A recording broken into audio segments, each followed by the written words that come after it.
Valeu. Pronto? Podemos começar? Pode. Let's Então go. hoje a gente vai falar um pouco sobre análise financeira, nosso início de análise inicial. Antes da gente começar, é importante lembrar que nós temos 3 tipos de análise, tá? Na verdade, 4, né? A gente tem a análise de comportamento de tendências, que a gente chama de comportamento de tendências, que é a análise horizontal vertical, que a gente já viu. A análise financeira, que se baseia tanto na liquidez quanto no endividamento. A análise de rentabilidade ou de resultado, que você vai observar a capacidade que a empresa tem de produzir resultado. E a análise operacional, que você observa os tempos normais que a empresa gasta para realizar suas atividades. Então hoje a gente começa a ter o primeiro contato com os índices padrões. A gente viu o que é análise horizontal vertical, como é que calcula, mas assim, índice mesmo de análise a gente não viu nenhum, a gente começa hoje com análise financeira. Essa análise financeira, como o próprio nome fala, ela é estritamente financeiro. Sendo estritamente financeira, ela basicamente usa os números do balanço patrimonial. A gente não vai ver nenhuma análise financeira com base na DRE. São todas no balanço patrimonial. Todos os itens que nós vamos trabalhar estão relacionados ao balanço patrimonial, estão presentes no balanço patrimonial. Por isso que a gente chama ela de financeiro. O objetivo dessa análise financeira, ele é identificar a situação financeira da empresa num determinado momento.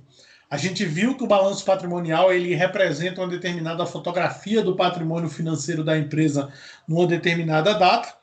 Na análise financeira, nós iremos focar nessa fotografia e identificar o comportamento financeiro, a situação financeira que a empresa se encontra naquele determinado balanço, o que aquele balanço mostra de situação financeira da empresa para a gente naquela data. Então, como é que a gente faz isso na prática?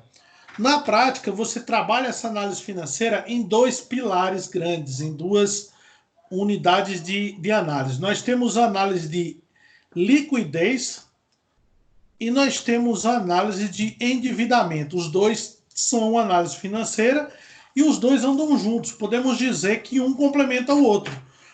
Só olhando um deles, a gente nunca vai ter uma ideia, uma visão adequada da parte financeira da empresa somente olhando um. A gente vai precisar olhar os 2 para a gente entender a situação financeira que a empresa se encontra. Vocês estão conseguindo entender? Estão conseguindo acompanhar aí? Tá tranquilo? Aqui tá tranquilo na minha. Então, beleza. Vamos começar pela análise de liquidez. A palavra liquidez aí, nesse caso, ela está representada como um conceito de potencial ou capacidade que a empresa tem de honrar seus compromissos, de pagar suas dívidas.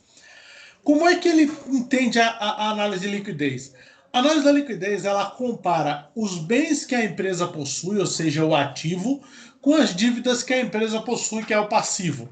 À medida que o nosso ativo, ou seja, aquilo que eu tenho, é maior do que aquilo que eu devo, a gente começa a ter a questão da capacidade de pagamento. Então, na capacidade de pagamento, nada mais é do que a comparação entre o que você tem e o que você deve. Quando o que você tem é maior do que o que você deve, nós dizemos que você tem capacidade de pagar. Quer dizer que você tem condições de efetuar o pagamento. Ela é a principal análise quando se trata de situação financeira, porque ela mostra se a empresa tem ou não condições, tem ou não potencial ou capacidade de fazer os pagamentos. Só que tem um detalhe nisso. O fato de você ter capacidade de pagamento não quer dizer que a pessoa vai pagar efetivamente as dívidas.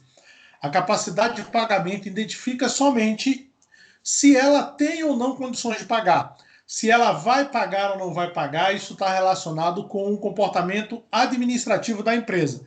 Eu posso ter condições de pagar e decidir que não vou pagar uma dívida. Então, o que eu estou tentando falar é que, apesar de nós termos a capacidade de pagar, não quer dizer que nós iremos fazer o pagamento. Então, a análise de liquidez ela vai citar, ela vai mostrar, ela vai informar se a empresa tem ou não capacidade de pagar. Se ela vai pagar ou não vai pagar, e já é uma decisão administrativa dela, e não da nossa análise de liquidez. Nós podemos dizer... Mas aí Oi, não pode contar. comprometer depois? Tipo, não pode comprometer depois essa liquidez no futuro por causa da inadimplência? Não, mas aí é uma questão de inadimplência, significa que você tinha condição de pagar e não pagou. Aí você está inadimplente. Porque você decidiu não pagar. Não quer dizer que você, a partir do momento que você fala que você tem liquidez, não é garantia de pagamento. É garantia que você tem condições de fazer o pagamento. Você entendeu a lógica? Sim, entendi. Então, assim, você tem que tomar muito cuidado quando você usa o conceito de liquidez para análise, porque você não pode utilizar esse conceito do ponto de vista de garantia que a pessoa vai pagar a dívida, vai honrar o compromisso. O que você pode usar na análise de liquidez é dizer, olha, fulano tinha condições de pagar aquilo que deve. Se ele vai pagar ou se ele não vai pagar, aí é outra conversa. Então é bem claro que fica para vocês que quando a gente fala de análise de liquidez, nós não estamos falando de garantia de pagamento, nós estamos falando de capacidade de pagamento. Se a pessoa paga ou não paga é uma decisão administrativa. Vocês entenderam isso? Conseguiram entender o que eu falei? Entendi. Nós podemos dizer que a análise de liquidez ela trabalha em níveis. Nós temos o nível de liquidez maior, que a gente chama de liquidez geral. Vocês podem ir anotando aí, por favor. Esse nível de liquidez mais elevado, que eu chamo de liquidez geral, e a gente vai ver isso lá mais na frente, qual é a forma para calcular, ele nos mostra de maneira geral. Então, o que significa de maneira geral? Considerando todas as dívidas da empresa, independente se está no curto prazo ou no longo prazo, você tem ou não tem capacidade de pagar com tudo que você possui? Moro, você fica Como era aí, longe, professor? não ouço. Então você analisa se a empresa tem condições de pagar aquelas dívidas dela no foco mais geral possível. Ou seja, você verifica se todas as dívidas, tanto no curto quanto no longo, em outras palavras, você fala todo o universo de dívidas da empresa, se ela tem capacidade de pagar com o universo de bens que ela possui. Isso é o que nós temos no primeiro foco da análise de liquidez, chamamos de liquidez geral. À medida que você vai afunilando o foco, você vai mudando o seu ponto de observação. Então, nós vamos diminuir um pouquinho o círculo da liquidez. Essa liquidez geral é um círculo maior, ela é completa. Aí nós vamos espremer um pouquinho e criar um círculo dentro desse círculo de liquidez geral. Esse círculo menor nós chamamos de liquidez corrente, pela sigla LC. Essa liquidez corrente, ela representa a liquidez de curto prazo. Então eu deixei de olhar a empresa de maneira generalizada e passei a olhar a empresa somente de curto prazo. Vocês vão percebendo que na análise de liquidez você sempre começa do geral e vai afunilando até chegar na última situação possível. Então a minha próxima liquidez, chamada de liquidez corrente, considera somente aquilo que é curto prazo.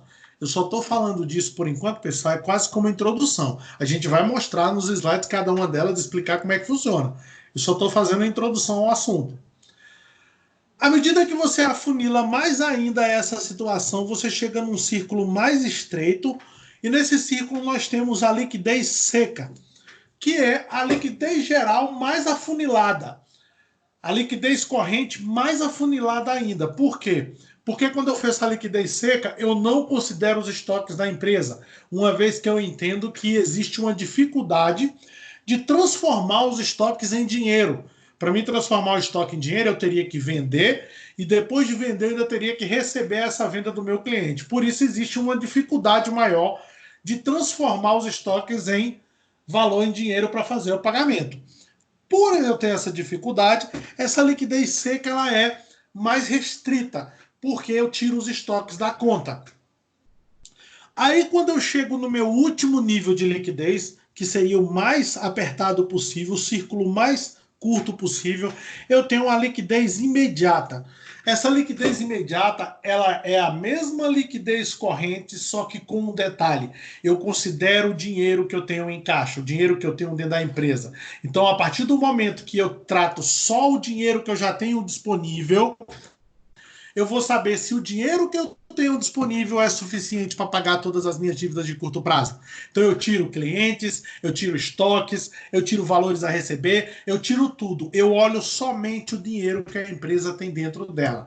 O dinheiro que ela tem dentro dela é suficiente para pagar as dívidas. Isso seria a liquidez imediata. Então a gente tem três tipos de liquidez. A liquidez geral, também chamada de LG, a liquidez corrente, LC, a liquidez seca, LS, e a liquidez imediata, LI. Então a liquidez geral é a maior, engloba tudo. A liquidez corrente engloba só o curto prazo. A liquidez seca engloba somente o curto prazo, tirando os estoques. E a liquidez imediata, ela engloba somente aquilo que você tem disponível em dinheiro para poder fazer o pagamento. Somente essa parte é a que entra na conta da liquidez imediata. Vocês entenderam, gente? Posso continuar? Sim, aí o senhor vai explicar para qual finalidade tem esses três tipos de liquidez? Exatamente. Beleza. Vamos começar com a análise de liquidez geral. Então, na liquidez geral, como o próprio nome diz, a gente compara todo o ativo que eu tenho disponível para pagamento de dívidas com todas as dívidas que a empresa tem. Quando eu uso esse conceito de dívidas e ativo disponível, tem que ficar bem claro o seguinte: o que é ativo disponível? É aquele ativo que vai se transformar em dinheiro em algum momento, ou seja, ele está disponível para a empresa fazer o pagamento.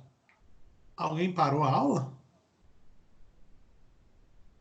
Não foi o Elton que estava gritando a mulher dele aí. Então, o que acontece? O conceito de ativo disponível leva em consideração aqueles ativos que estarão se transformando em recurso financeiro. Quem são eles? O ativo circulante e o ativo realizável a longo prazo. Veja que eu não estou incluindo imobilizado, porque o imobilizado em nenhum momento vai se transformar em dinheiro. Eu não estou incluindo os investimentos, porque o objetivo do investimento não é ser vendido para transformar em dinheiro. Eu estou incluindo somente o ativo circulante que vai ser transformado em dinheiro e o ativo realizável a longo prazo que tem essa característica que é transformação em dinheiro, transformação em recurso financeiro. Ao mesmo tempo, eu comparo esse ativo com o passivo total. E quando eu falo passivo total aqui, eu estou falando do passivo às dívidas, não o total do passivo no balanço patrimonial.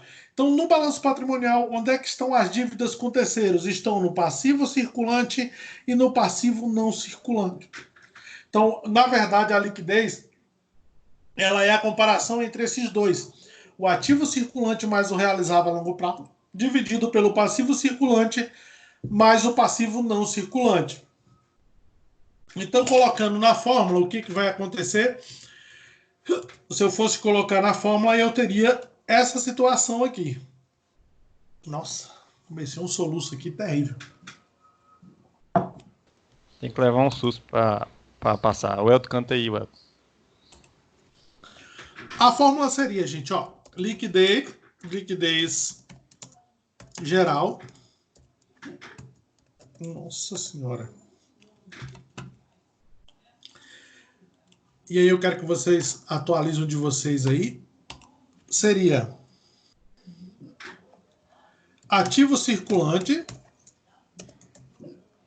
mais ativo realizável a longo prazo dividido por passivo circulante mais passivo não circulante. Façam um favor e escrevam a fórmula aí dessa maneira. Minha Nossa Senhora.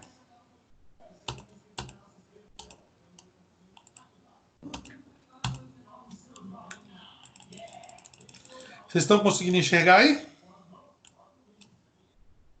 Sim, perfeitamente. Então, façam a anotação da fórmula, por favor. Ativo circulante mais realizável a longo prazo dividido por passivo circulante Ok, e só um passivo minuto. não circulante.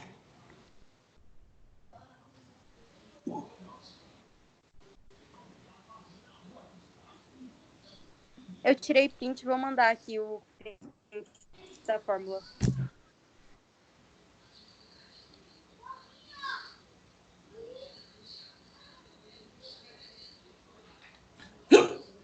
Beleza. Então, assim, o que que significa... Eu tô rindo desse solução aí. Então, o que que significa essa liquidez, esse número que a gente vai calcular com essa fórmula? Significa exatamente a capacidade que a empresa tem de pagar as dívidas no longo prazo. Vamos entender o comportamento desse resultado. É o que a gente chama de régua de comparação. Então, o que significa essa régua de comparação? O que vai acontecer? Vamos pensar na seguinte situação. Pense na seguinte situação. Imagine uma situação neutra. O que é uma situação neutra? Tá? Uma situação neutra é a situação onde tudo que você tem, você deve. Então, nessa situação, o ativo circulante mais o realizado a longo prazo, ela é igual à soma do passivo circulante mais o passivo não circulante. Vocês estão entendendo o que eu estou falando? Na situação neutra, nós teríamos isso aqui, ó. É igual passivo circulante mais passivo não circulante. Isso Repete aqui aí, é a minha situação neutra. O que acontece nessa situação neutra? Tudo que você tem, você deve. Não existe sobra de dinheiro. Tudo que você tem disponível paga tudo que você deve. E aí não há sobra. Equilíbrio. É por isso que eu chamo de situação neutra, uma situação de equilíbrio, porque você, na prática, não está sobrando nenhum recurso. Tudo que você tem, você deve. Tranquilo? Nem fede nem cheira. Tudo bem? Se você tivesse essa entendi situação hipotética, Sim. gente, me desculpa o soluço, eu estou tentando evitar aqui, mas não vai. Eu já tomei uns 3 copos com água aqui, Então- ele continua insistindo. Tô falando, você tem que levar um susto. Elton, dá uma cantada aí que o professor toma um susto. Não deixa Elton em paz, homem. Não mexa com ela, não. Então, nessa situação hipotética, vamos pensar do ponto de vista matemático. Ativo circulante mais realizável a longo prazo dividido por passivo circulante mais passivo não circulante. Se eles são iguais, quando você divide dois números iguais, qual é o resultado? Então, se eu divido dois números iguais, o resultado vai ser o número 1. Concordam comigo? Então, Sim. essa conta aqui vai dar o número 1. Esse liquidez geral vai dar o número 1. Então, nós temos, numa situação neutra, a liquidez geral ela é 1. O que significa quando o número dá 1 ou próximo de 1? Significa que tudo que você tem, você deve. Podemos dizer que a empresa tem uma liquidez, mas ela não tem folga nessa liquidez. Por quê? Por que ela não tem folga? Porque tudo que ela tem, ela deve, não sobra nada para ela. É como se eu tivesse uma situação, no mínimo, desconfortável. Não é uma situação ruim, mas também não é uma situação boa. É uma situação desconfortável, porque tudo que eu tenho eu devo. Por isso que eu digo que ela é uma situação neutra. Agora vamos entender. Numa situação boa, nós temos que o ativo circulante mais o ativo realizável a longo prazo, certo? A soma deles dois é maior do que o passivo circulante mais o passivo não circulante. Isso seria a situação boa. Nessa situação boa, se a parte de cima da divisão ela é maior que a de baixo, o que vai acontecer com esse número? Esse número ele vai ficar superior a 1. Ele vai dar superior a 1. Por que ele vai dar superior a 1? Porque quando eu dividir um número em cima maior que o de baixo, significa que o número de cima sendo maior, a conta matemática vai dar acima de 1, uma vez que ele é superior ao número. Então, essa é uma situação boa. Significa que você tem mais bens do que dívidas a fazer pagamento. E quando você pega esse número e subtrai o 1, essa folga é aquilo que sobra. Ou seja, se você pagasse todas as suas dívidas, significa que aquilo que sobra é essa diferença entre o 1 e aquilo que você tem calculado. Gente, estão conseguindo entender o que eu estou tentando falar com vocês, o que eu estou tentando demonstrar? Sim, tá show de bola.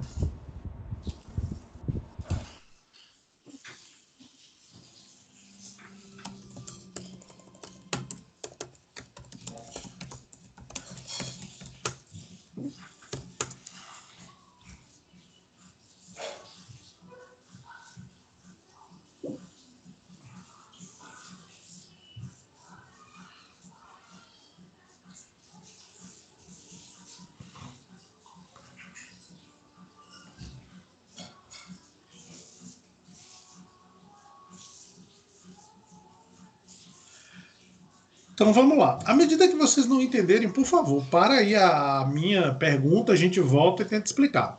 Então essa situação...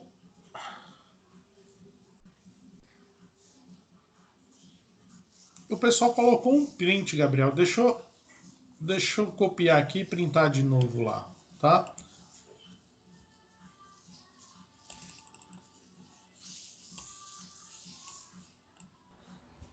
Totalmente demais. Uhul. Essa aqui agora é minha culpa, Tenho tá? certeza que vai acabar o soluço aí, depois dessa cantoria aí. Ó, deixa eu ver agora se isso vai funcionar. Consegue enxergar aí agora, Gabriel? A fórmula? Mandei um print aí para vocês. E professor, eu não anotei aqui não. ARLP significa o quê mesmo? Ativo realizável a longo prazo. Longo prazo. Ativo, realizado. Beleza.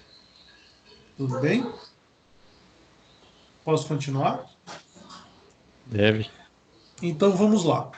Nós estávamos trabalhando na ordem, na régua de compreensão dos números. Então vamos lá. A gente viu aqui a situação neutra, onde você tem os dois iguais, a situação boa, onde você tem a parte do ativo maior que o passivo, e você tem a situação ruim, que seria uma situação onde ativo circulante mais passivo mais realizável a longo prazo.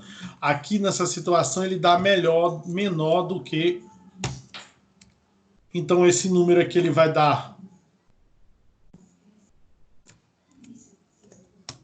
menor do que 1, tá? Então esse número aqui ele vai dar menor do que 1. E você vai ter essa situação aí. Então, o que significa a situação ruim? Aquilo que você tem não é suficiente para pagar aquilo que você deve. Por que nós chamamos isso de situação ruim? Porque você não tem condições de pagar o que você deve. Seria uma situação, no mínimo, desconfortável. Você não tem condições de pagar as dívidas. É uma situação que pode mudar? Pode. Mas naquele momento você não tem condições de pagar as dívidas que você possui. É isso que significa a compreensão do funcionamento da liquidez. À medida que é neutro, significa que você tem liquidez, mas é empate. Acima de 1 é positivo, você tem liquidez e sobra dinheiro. E abaixo de 1 significa que você não tem liquidez, falta dinheiro para você completar, falta recurso para você completar a sua dívida. Então, o que eu estou dizendo aqui? Que quando é boa, nós dizemos que tem liquidez com sobra, certo? Tem liquidez com sobra. Quando é neutra, tem liquidez sem sobra. E quando é ruim, não tem liquidez, ou seja, falta recurso para determinada liquidez. É isso que significa a compreensão do funcionamento dos índices de liquidez. Eu vou printar isso daqui para vocês e colocar aí na tela, que seria interessante você trabalhar no de vocês aí.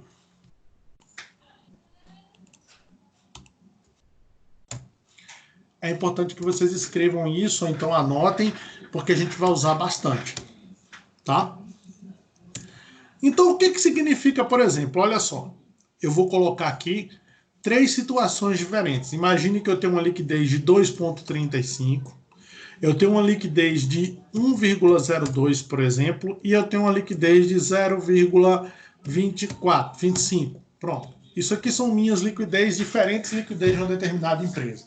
O que significa o 2,35? 2,35, conforme a gente viu, significa que ele está acima de 1. Se ele está acima de 1, significa uma situação boa, significa que você tem liquidez e com sobra. Você tem sobra de recursos.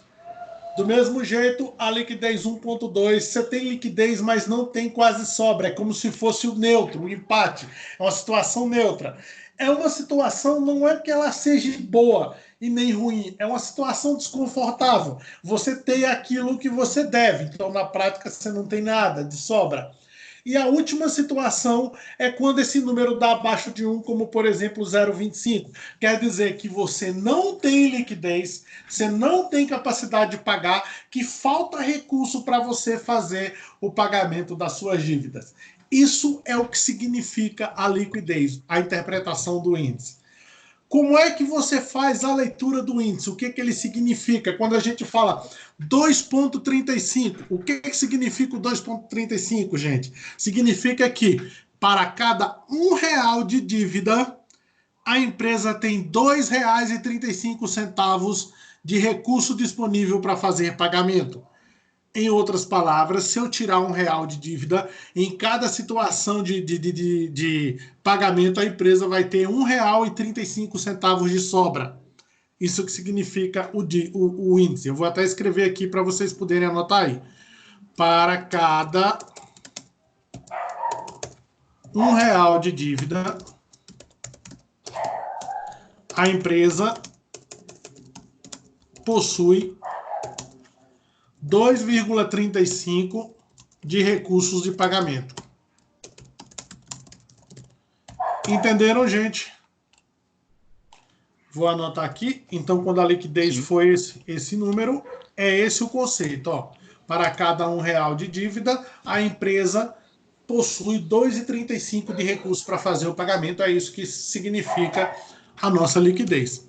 Tudo bem? Então, na liquidez de 1,2 para cada R$ 1 de dívida, a empresa tem R$ 1,02 de recurso disponível para pagamento. E na última situação, para cada R$ 1 de dívida, a empresa ela tem 0,25, ou seja, ela falta 75 centavos para poder pagar a dívida. Para cada R$ 1 de dívida, ela falta 0,75, ou seja, 75 centavos para poder cumprir com a obrigação, para poder fazer o pagamento para cada R$ 1 dessa dívida. Ela só tem 0,25, falta 0,75 para ela poder pagar. Vocês conseguiram entender? Eu compreendi. Posso continuar, galera? Vocês conseguiram entender aí? Tá tranquilo? Professor, você poderia repetir esse do 1,02, aqui, como falhou aqui, eu não consegui ouvir bem. 1,02. No 1,02, que seria a situação neutra, para cada R$ 1 de dívida, você tem 1,02 de dinheiro disponível. Na prática, você só tem o dinheiro para pagar a dívida, não sobra nada. Ah, tá. Porque 2 centavos não representa nada na sua realidade. Então, 1,02 é uma liquidez neutra. Quer dizer que tudo que você tem, você deve, não sobra nada para você. Lembrando, nós estamos falando de liquidez geral, que é a liquidez de longo prazo, ou seja, pegamos todo o universo de dívidas da empresa. Tudo bem? Vocês entenderam isso? Tranquilo? Então, falamos aqui da liquidez geral, falamos o conceito, mostramos a fórmula, mostramos a nossa régua de comparação para a gente entender a compreensão do número e falei como é que você faz a leitura do número. Ficou claro para vocês? Eu preciso que vocês entendam o que é o conceito, como que faz o cálculo, que é através da fórmula, e o que significa o resultado. Vocês conseguiram entender essas três situações, essas três faces do negócio? Conceito, como calcular e como interpretar o número que der o resultado da liquidez. Vocês conseguiram entender isso?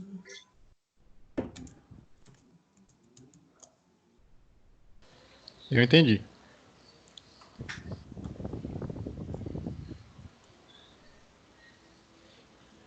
Beleza, galera. Vamos em frente, então. Vamos para frente. A nossa próxima liquidez é a liquidez corrente. O próprio nome corrente aí, ela vem de coisas que estão em constante movimento ou o seu ativo circulante. Deveria ser chamado liquidez circulante, mas o nome fica feio, então eles decidiram colocar o nome de liquidez corrente, por estar correndo. Então, a liquidez corrente leva em comparação somente o ativo circulante e o passivo circulante. Então, seria você determinar se a empresa tem condições de pagar as dívidas que irão vencer até o final do ano, com todos os bens que ela tem até o final do ano. Por isso que a gente chama de liquidez corrente, ou seja, a relação entre o ativo circulante e o passivo circulante. Nós vimos que essa relação entre os dois mostra um conceito chamado capital circulante líquido ou capital de giro. Significa se a empresa tem ou não capital de giro, como? Observando o ativo circulante com o passivo circulante. Quando a empresa tem capital de giro, quer dizer tem sobra de dinheiro, quer dizer que ela tem liquidez corrente. Ou seja, ela tem condições de pagar todas as dívidas dela e não falta recurso, às vezes até sobra recurso para isso. Qual é a importância de você entender essa liquidez? Porque a gente diz que o circulante, tanto no ativo quanto no passivo, eles são recursos disponíveis para que você consiga realizar sua atividade operacional. Em outras palavras, quando eu falo de liquidez corrente, eu estou falando se a empresa tem condições de funcionar ou de financiar as operações de curto prazo dela. Se ela tem condições de girar o curto prazo dela de maneira tranquila, de maneira satisfatória, sem nenhuma pressão para conseguir dinheiro, conseguindo atender os prazos de maneira satisfatória. Isso seria a liquidez corrente. Então, a liquidez corrente, analisando ela vai me mostrar isso. Ela vai me mostrar se eu tenho ou não condições de financiar a minha operação de curto prazo, financiar as minhas... o meu giro de curto prazo, o meu giro de atividade operacional no próximo, até o final do ano que eu estou estudando. Desculpa, eu acho que eu fiz uma besteira aqui, eu tirei a apresentação. Beleza. Como é que eu faço para fazer esse cálculo? A fórmula essa não precisa mudar, está bem aí para vocês. É a liquidez corrente, que significa ativo circulante dividido por passivo circulante. Aqui, aqueles mesmos conceitos que a gente viu lá no anterior se aplicam do mesmo jeito. Que conceito? Qual é a situação neutra? Ativo circulante igual passivo circulante, os dois são iguais, essa conta dá número 1. 1 significa que tudo que você tem é o suficiente para pagar tudo que você deve sem sobrar nada. À medida que o ativo é maior do que o passivo, essa conta ela vai tendendo acima de 1, ela vai subindo acima de 1, e à medida que essa conta, o ativo circulante é menor do que o passivo circulante, ela vai diminuindo de 1. Então você percebe que todos os índices de liquidez funcionam dessa maneira. Isso significa que nos índices de liquidez, o maior número é sempre a melhor situação. Quanto maior for o número, maior vai ser a situação. Então, quanto mais distantes eu tiver do número 1, que é o neutro, mais confortável vai ser a minha situação. Em outras palavras, se eu tiver um índice de liquidez de 1,3 e eu tiver um índice de liquidez de 5,6, o 5,6 vai ser muito mais confortável que o 1,3. Seria essa a ideia. Tudo bem? Agora, qual é o problema dessa liquidez? A gente tem alguns riscos dentro do meu ativo circulante. O que é risco financeiro? A gente tem risco de não receber o dinheiro que está lá no ativo circulante. Por exemplo, no caso dos valores a receber, eu tenho o risco do cliente não me pagar. Eu tenho um risco relacionado à capacidade de pagamento do meu cliente. Quem trabalha em comércio sabe muito bem disso. Eu vendo a mercadoria a prazo. Quando chega na data do prazo, o meu cliente diz que teve um problema, não vai conseguir aquele dinheiro, que vai precisar de mais prazo para poder fazer o pagamento, e aí não tem condições. Ou seja, você aposta a sua liquidez na capacidade de pagamento de um terceiro que não tem nada a ver com você, que você não consegue administrar esse risco. Outro exemplo, você tem os riscos dos estoques. Nem tudo que está em estoque significa que você vai vender. Você pode ter demora para vender, você pode ter a relação do roubo que pode acontecer dentro da sua empresa, você pode ter a perda por conta do perecimento, você pode ter a perda por conta da validade, se for um produto com validade. Então são riscos que tem lá dentro do nosso ativo circulante, que você, quando faz análise de liquidez corrente, você tem que ponderar esses riscos. Você tem que se perguntar, eu realmente vou conseguir receber todo aquele recurso que está dentro da liquidez corrente?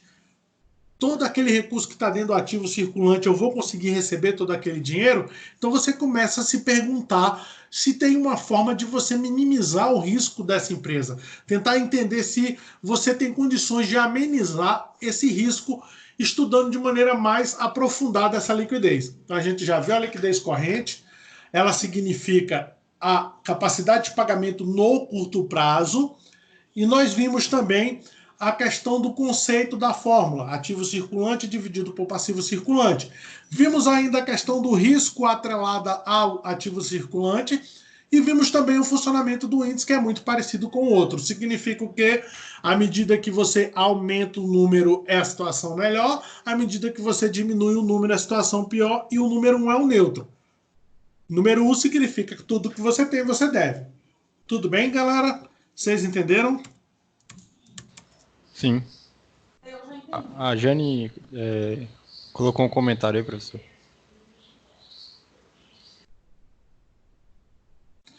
Na verdade, ela não é a questão de eficaz, Jane. Na verdade, o que você vai fazendo é diminuindo o risco.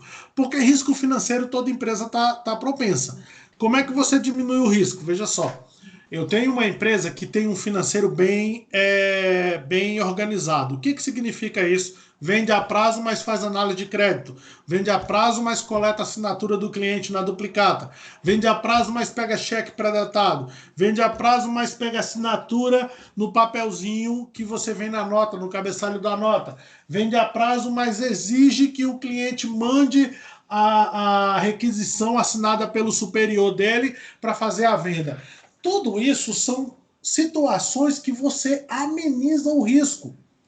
Eliminar, você não vai eliminar, porque se o seu cliente não tiver condições de pagar, você não vai receber. Não adianta o que você vai fazer. Você pode até pegar um bem que ele tenha, mas você não vai diminuir, você vai amenizar esse risco. Outra forma de amenizar esse risco é evoluindo a análise de liquidez. A gente viu da análise de liquidez geral, que já tem um risco maior, a liquidez corrente tem um outro risco, agora a gente vai afunilando o negócio, até a gente chegar na liquidez imediata. A liquidez imediata, qual é o risco dela? Zero, porque é o dinheiro que você tem na conta corrente no seu caixa. Existe risco de você perder esse dinheiro só se você for roubado. Se você não for roubado, você tem dinheiro disponível para pagar. Então, o risco vai existir e você vai ter que equacionar ele. Algumas empresas mais, outras empresas menos. Mas ele vai estar sempre vinculado à atividade operacional, à atividade empresarial da pessoa.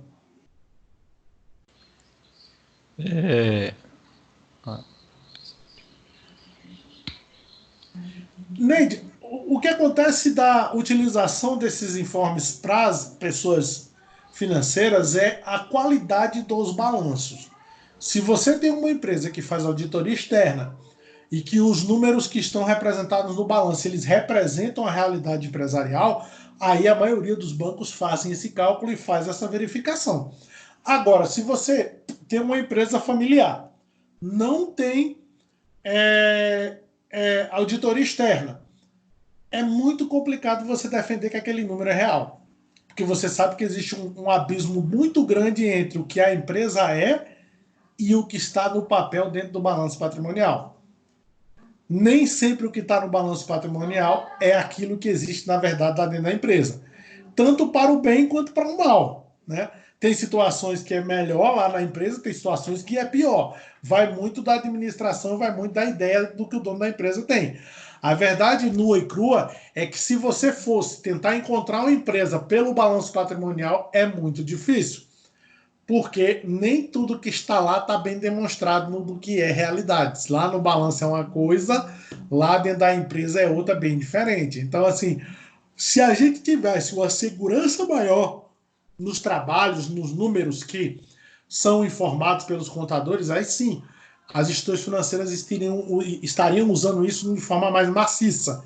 É tanto que em alguns tipos de empréstimos ela já usa esse tipo de análise, principalmente naqueles empréstimos onde você tem no outro lado uma pessoa jurídica que é auditada, uma pessoa jurídica que cumpre normas, por exemplo, da CVM, e por isso elas têm uma organização contábil mais desenvolvida.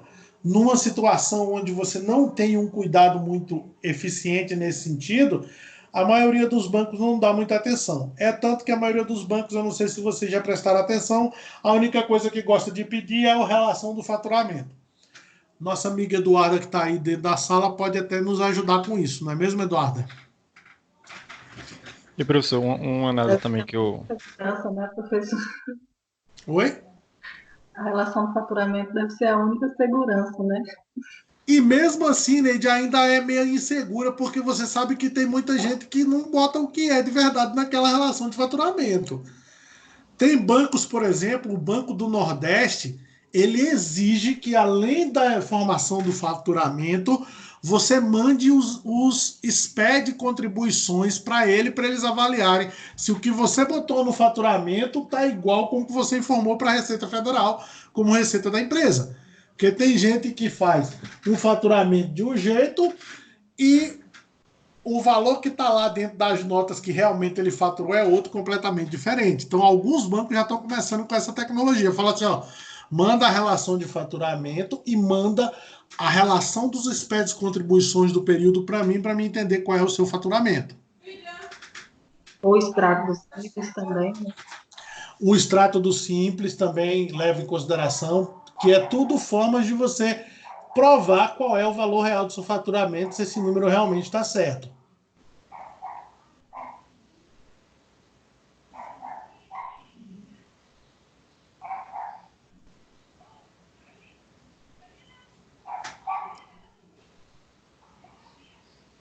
Posso continuar?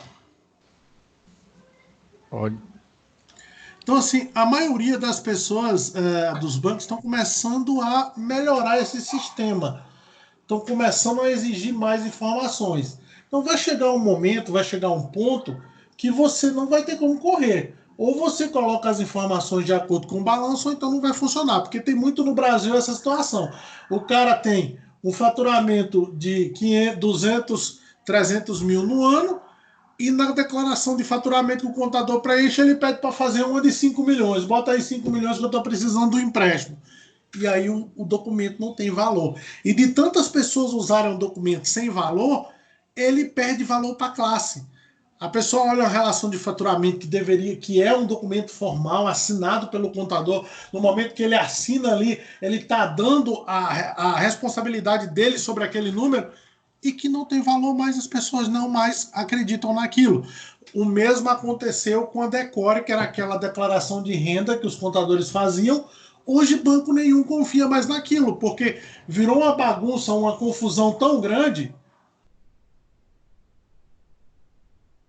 que você não consegue importância no documento. O documento deixa de ser usado, porque ninguém quer mais usar. E o pessoal às vezes comprava o decore, né? Ei, faz um decore aí pra mim. É exatamente por isso, porque a pessoa não falava o que era a realidade. É por isso que acaba dessa maneira. Então vamos continuar. O nosso próximo seria a liquidez seca.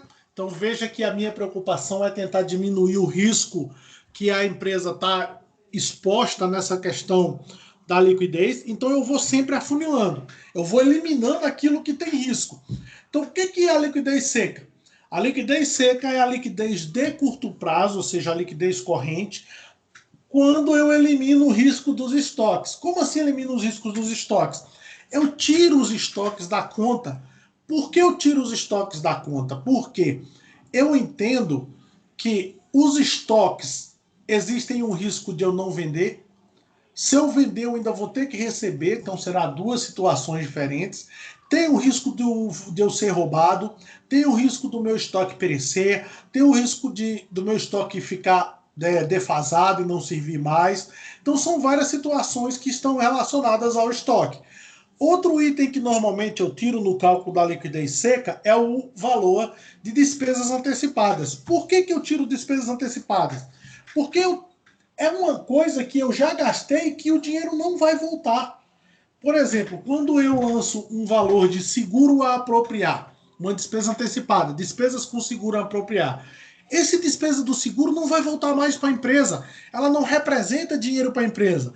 Ela só está lá no ativo porque eu vou poder utilizar ele por um período acima dos 12 meses e por isso eu vou amortizando mês a mês o valor.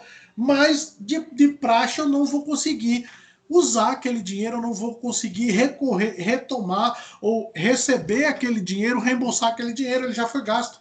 Ele é uma despesa que já foi gasta, que por uma questão de princípio da competência, eu guardo ela no ativo para ir tirando à medida que o tempo vai passando. É por isso que eu elimino elas duas. A partir do momento que eu elimino os estoques de dentro do meu ativo circulante, eu estou tentando eliminar o risco e vou deixar somente os clientes e o valor do disponível. Valores a receber e valor do disponível. Aí a minha liquidez ela se torna um pouco mais arrojada, ela se torna um pouco mais firme, porque eu não estou considerando meus estoques, eu não estou considerando as situações do meu estoque.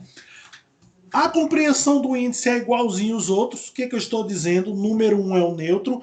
Acima de 1 significa que você tem liquidez. Abaixo de 1 significa que você não tem liquidez, você não tem capacidade de pagar. O número 1 significa empate, significa que tudo que você tem só tem condições de fazer pagamento.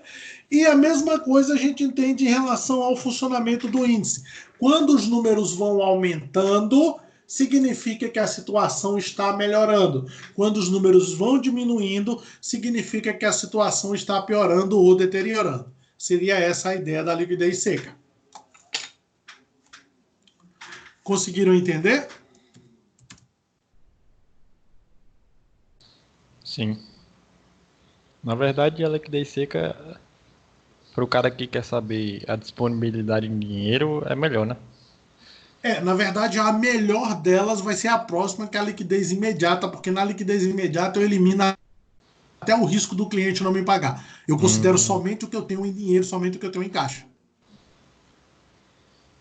Perfeito. Eu vou parar só um minutinho, gente, para mim tomar água ali, que a boca secou, já eu volto. Só um segundinho, coisa rápida. Uhum.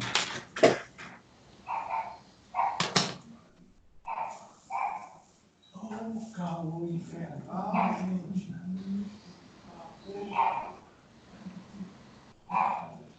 Fala, Zé. E aí, mano, vai? Calor infernal da porra. Eu pensei que só eu tinha ouvido. Pode ir lá aqui morder. Cuscuzão da hora. Eu vou comer um cuscuzão aqui agora, velho. Como é? Se eu voltar, eu não esperar. Eu vou comer Tu cuscuz viu aqui. aí a foto? Eu vi tu comendo aqui, deu vontade. É, vai. Não modo não, velho. Aí tá bom, viu? Ei, tá vendo as varas do ventilador aí? Ah, não. Oi. O negócio tá bom. Vou colocar a manga aqui. Fala. Manda o próximo. O quê?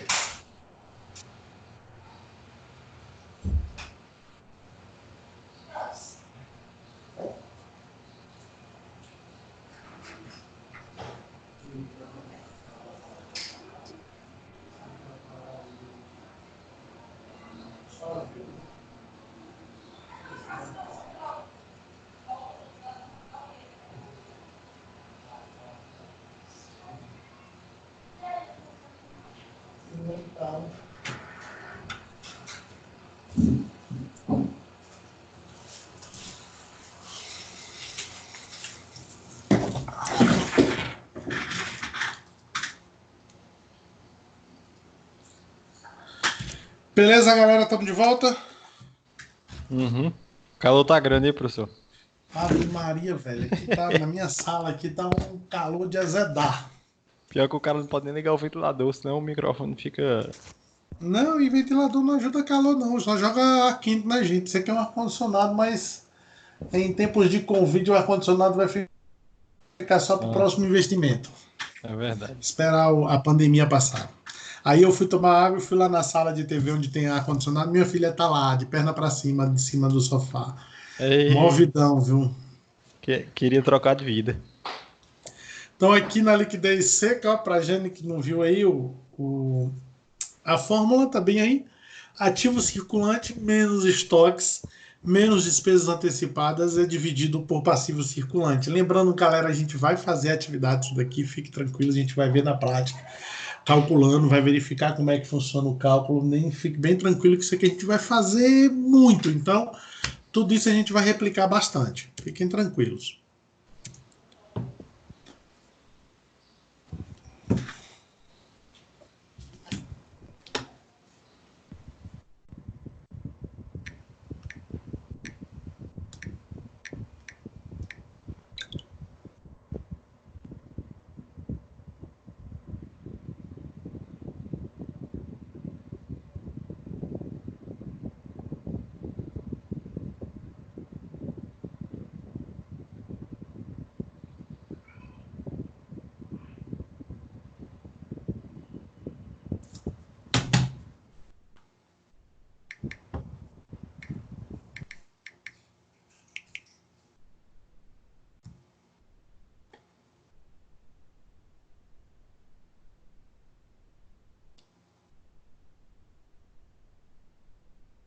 Vamos continuar?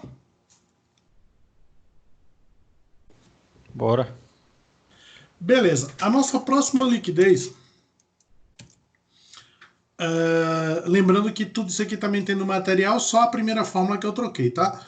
A nossa próxima liquidez é a liquidez imediata, tá? E nessa liquidez imediata, o que que acontece? Aí eu tô fazendo a liquidez da liquidez, é a nata da nata. É aquilo que realmente sobra sem risco. O risco aqui é mínimo ou quase zero. Por quê? Porque eu pego somente a disponibilidade. Olha só, eu abandono o ativo circulante e pego somente a disponibilidade. Quer dizer que a empresa tem condições de pagar todas as dívidas dela até o final do ano, somente com o dinheiro que ela tem dentro da empresa, ou seja, somente o dinheiro que ela tem em caixa. Não em caixa do ponto de vista conta caixa, mas caixa e banco, dinheiro vivo e se mexendo. Então seria essa a liquidez completamente sem risco. Por quê? Eu estou considerando só aquilo que eu tenho em dinheiro. Se eu já tenho em dinheiro, a probabilidade de eu ter uma perda é muito pequena. Só se realmente eu fosse roubado, se eu fosse lesado. Lesado. Então, assim, não tem nenhuma situação aqui de risco. Isso seria a liquidez imediata. O problema, a maioria das empresas não tem disponibilidades assim tão grandes. Então, a liquidez imediata é um número que, quando ele dá acima de 1, na verdade, chama muita atenção. Por que chama a atenção, professor? Teoricamente não seria uma situação financeira muito boa? Sim, seria uma situação financeira muito boa. Mas aí você para e pensa. Para a empresa deixar dinheiro em disponibilidade, se ela não pode pegar esse dinheiro e fazer uma aplicação financeira para que ele estiver rendendo, porque o dinheiro dentro da empresa parado ele deixa de fazer, ele deixa de ter rendimento. Então existe sempre um critério assim meio duplo quando você fala de liquidez imediata. Por que um critério duplo? Porque ao mesmo tempo que ele indica uma situação muito boa, ter liquidez imediata é muito bom, você tem que lembrar disso. Você tem que pensar, porra, mas é tão bom eu ter dinheiro suficiente para pagar, mas, poxa, eu não podia pegar esse dinheiro e colocar na aplicação para me render alguma coisa? Eu não podia fazer um CDB, um RDB, eu não podia investir num fundo de investimento imobiliário, um LCI, um LCA, para mim poder conseguir pegar esse dinheiro que está aqui parado na minha conta corrente, sobrando, mofando, para mim poder ganhar alguma coisa com isso enquanto eu administro bem o meu financeiro. Então você percebe que a liquidez imediata ela tem essa face. Ela normalmente nas empresas ela não é superior a 1, a maioria, 99% das empresas, ela dá abaixo de 1 porque é difícil você encontrar uma empresa que tem dinheiro em caixa com capacidade de pagar todas as dívidas, tá? Mas ela tem essa situação. Se ela dá um número muito elevado, você se pergunta qual o motivo de você ter dinheiro em caixa tão grande a quantidade de dinheiro e disponibilidade se você não poderia investir nessa empresa. Tudo bem? Vocês entenderam a liquidez? Então, os três aspectos que eu falei, o conceito, como calcula e a interpretação do número, a interpretação do resultado, são as três coisas que a gente precisa compreender dentro desses assuntos de análise. Eu preciso entender o que significa, eu preciso entender como é que calcula e eu preciso entender o que significa o número que eu vou encontrar depois que calculado. Então a gente não pode esquecer essas três faces. Eu vou até escrever no chat que é para vocês lembrarem. Conceito é o número 1. Número 2, como calcular. E número 3, como interpretar.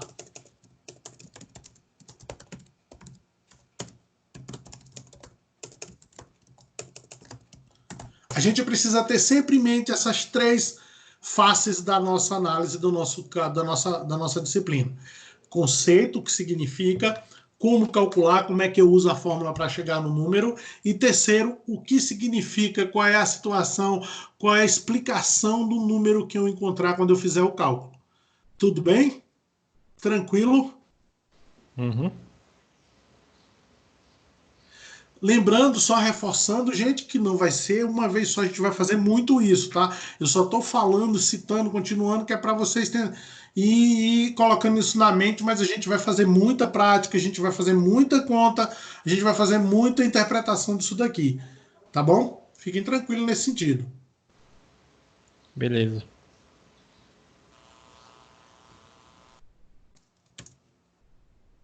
Eu vou voltar um pouquinho aqui. porque nós vamos falar um pouco da análise de endividamento, que é uma análise complementar à liquidez. Então, assim, na liquidez a gente olha a capacidade de pagamento da empresa. Mas você percebe que quando você faz a liquidez, o seu foco é sempre o que você tem em relação às dívidas que você possui. Na análise de endividamento, eu tento entender o comportamento só das dívidas. Então, eu só olho para a parte das dívidas. Na análise do endividamento, vocês vão ver que todas as fórmulas elas não levam em consideração o ativo, ela só leva o passivo, que é o passivo circulante, o passivo não circulante e o patrimônio líquido. Ou seja, é uma análise de composição de capital, análise de comportamento de endividamento, comportamento das dívidas da empresa. Nessa situação, a gente analisa a composição da dívida da empresa, se ela tem mais capital próprio do que capital de terceiros, isso que a gente chama de composição de capital, se a empresa deve mais aos sócios ou deve mais a terceiros, seria essa a primeira análise de endividamento. E a segunda análise de endividamento é o que a gente chama de análise estrutural ou análise de qualidade, onde eu tento identificar se existe mais dívida no curto prazo ou mais dívidas no longo prazo. Então, essa é a ideia da análise de endividamento. Então, eu uso duas vertentes. Eu uso análise de qualidade e análise de quantidade. Na análise de quantidade, o que eu quero saber é a relação entre a quantidade de dívida de terceiros em relação à quantidade de dívidas de capital próprio. Em outras palavras, eu estou comparando passivo circulante mais passivo não circulante em detrimento do patrimônio líquido, qual dos dois é maior, qual dos dois tem mais ascendência sobre o outro. E a segunda análise que eu tenho que fazer é a análise da estrutura dessa dívida ou a qualidade dessa dívida. Quer dizer, eu devo mais no curto ou devo mais no longo? Qual é a relação entre elas duas? Porque a ideia máxima de comportamento financeiro é o seguinte: devo, não nego, pago quando eu puder. Quanto mais prazo eu tiver na dívida, mais tranquilidade eu tenho para poder produzir o recurso financeiro para pagar, menos pressão eu tenho sobre a empresa para fazer esse pagamento. Então eu tenho mais capacidade de manobrar a minha empresa à medida que as minhas dívidas estão no longo prazo. Uma dívida no curto prazo representa um risco, representa as pessoas me incomodando toda hora para me poder produzir esse dinheiro, representa uma exposição a um estresse financeiro grande, porque a empresa vive vendendo a janta para comprar o almoço. Então vocês têm que ter pensamento nessa situação. Então você tem essas duas frentes de análise. Análise de quantidade, que leva em situação a comparação do passivo com o patrimônio líquido, e você tem a análise de qualidade ou estrutura ou estrutural, que leva em consideração se você tem mais dívidas no curto ou no longo prazo. Vocês entenderam o conceito de endividamento e aonde que você faz as análises de endividamento, de que maneira você faz?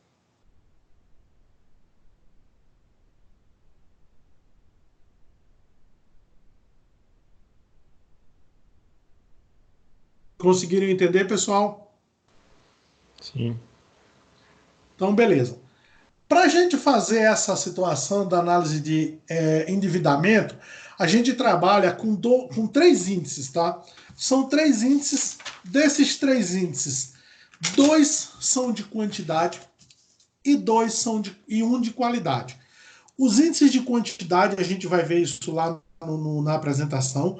Nós temos o endividamento geral, também chamado carinhosamente apelidado de EG, endividamento geral, e nós temos a participação de capital de terceiros, que seria o PCT, participação de capital de terceiros. Colocando isso no centro, nós temos endividamento geral e a participação de capital de terceiros, o pacote, ou PCT, participação de capital de terceiros. Esses são os 2 de quantidade. O de qualidade vai ser um único chamado composição do endividamento, ou CE. CE significa composição do endividamento. Ele vai mostrar a qualidade da dívida, ou seja, se eu tenho mais dívidas no curto ou se eu tenho mais dívidas no longo. Isso seria a ideia entre a qualidade e a quantidade. Então, quantidade, endividamento geral e participação de capital de terceiros, e qualidade, a gente tem a composição do endividamento para a gente fazer esse cálculo. Lembrando que, parecido ou semelhante à nossa liquidez, os números de endividamento eles também têm um comportamento. O que significa dizer isso? Existe uma régua de interpretação, onde você tem o neutro, que é o meio, acima do neutro a situação está de uma determinada situação, abaixo do neutro nós temos uma outra situação. Com um agravante que nós não podemos deixar de anotar aí no rabo do caderno, anotar no canto da folha, um agravante principal. O endividamento ele funciona ao contrário da liquidez. O que quer dizer isso? Os números de liquidez, quanto mais passa, mais aumenta, a situação melhora. O endividamento leva ao contrário.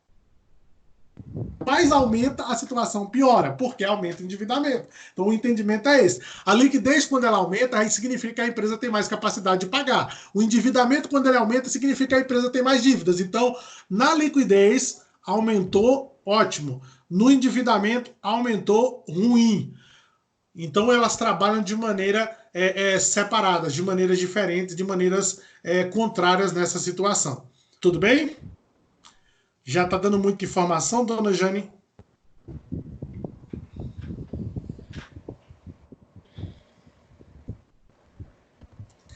Querem fazer uma parada por aqui? Acho que a gente já falou muita coisa hoje.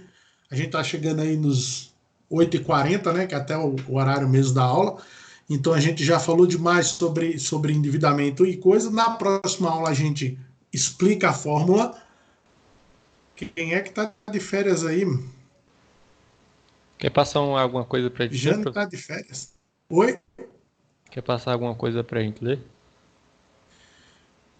Na verdade, assim, essa própria disciplina, você tem vários assuntos que você consegue ler sobre ela. Eu vou ver se eu caço algum material, assim, geral, generalizado, algum trabalho relacionado a isso. Uhum. E aí eu passo para vocês lá no e-mail, pode ser? Pode, só Mas assim, o que vai conceito acontecer? geralzão. O que vai acontecer? A gente vai, na próxima aula, explicar a fórmula e o funcionamento, igual a gente fez nas outras, e logo em seguida a gente vai para uma atividade prática. Aí, quando a gente estiver fazendo a atividade prática, vocês vão acabando usando o conhecimento teórico na prática, que isso fecha o circuito e a gente consegue aprender mais ainda, consegue desenrolar mais ainda o conceito. Pode ser, então? Por hoje, tá bom? Pode. Beleza. Então, galera, queria agradecer a vocês pela paciência, tá? A gente volta na quinta-feira, véspera de feriado. Na quinta-feira a gente vai fazer uma atividade prática, terminar esse assunto e fazer uma atividade prática desse assunto, e nós vamos fazer a nossa primeira atividade sobre Simples Nacional. Elas já estão lá, é só você baixar elas de lá, começar a responder, e se tiver alguma dúvida, espera na aula, a gente faz a atividade junto na aula para a gente tirar a dúvida, para poder ver como é que funciona, tá bom? Abraço a todos, boa noite, fiquem com Deus, a gente volta na quinta-feira. Beleza, valeu, professor. Boa noite.